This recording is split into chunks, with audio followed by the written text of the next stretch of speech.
The world is a changing place. For me, for everybody, and especially for the whales of the world. And you might wonder why exactly that is, and that is because today is the day that Keiko is being transported from an aquarium. Keiko, the killer whale, who you might know as Willie, is being transported from an aquarium in Oregon to a holding pen in Iceland, where he is going to be exposed to a more natural environment that he's been in for years and years, and hopefully adapt to go back into the ocean and be free. And right now I'm at the aquarium at Marineland, a very special aquarium. It's one of the largest of its kind in the world. Peter, Peter, when you were came to the water's edge here, I noticed that you were actually splashing your hand in the water. What were you doing? Well, I just basically just calling them over. Just call them over. Well, they can hear when I'm splashing the water. Is that they, one way or another, they want us to come over. In this particular situation, I just did it to get them over. But we have what we call a recall system where we slap the water, with our hands. Right. Say if there was no people around here, I'll slap that water, and as soon as they hear that sound, they know that they come to wherever they heard the sound from, and then they're, we're either reinforcing or we're here, let's go to work. Right. Now, when you're working with the whales on a daily basis, how do you find they react to your particular mood on any given day? Like, say you're in a good mood or you're in a bad mood. Do the whales detect that? Oh, they can detect your moods. If you're in a bad mood or something else is bothering you, you're not concentrating on what you're doing, you're going to find sooner or later they're going to lose interest in you. But if you come in and you're full of enthusiasm and you're having lots of fun, you're right down into your animals, then the response coming back to you is going to be like 100-fold. Really? So they're having fun when you're having fun? Oh yeah, there's no question about it.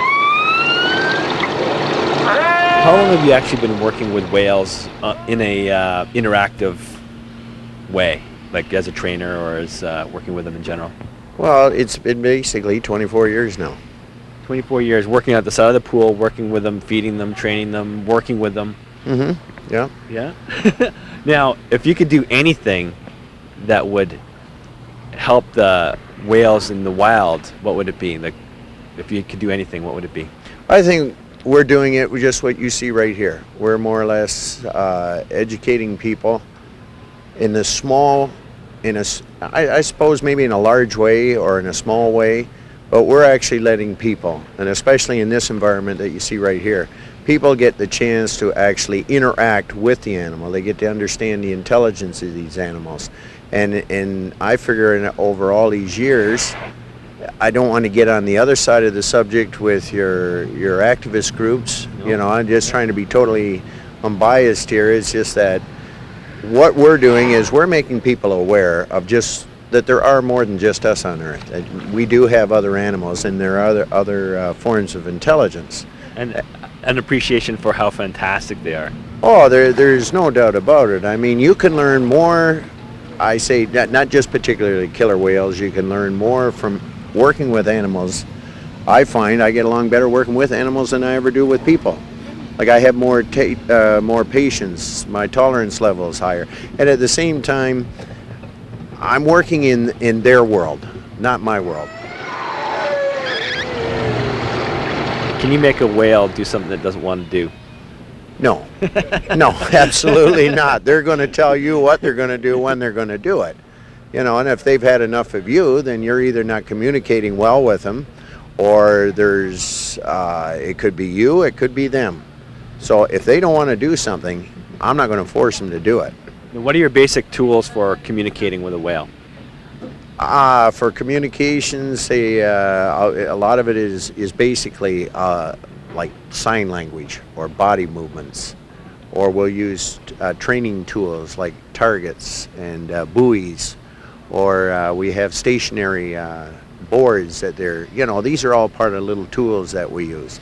Or we also have toys that they can play with.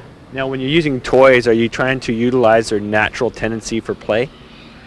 Oh, no, you're trying to add variety to your play sessions. Like, if you just go out there and you run up and down, I mean, after a while that's going to get boring. Or if you sit there and just splash water on them, after a while that's boring. And when you're dealing with a child, as again, it's like a human child.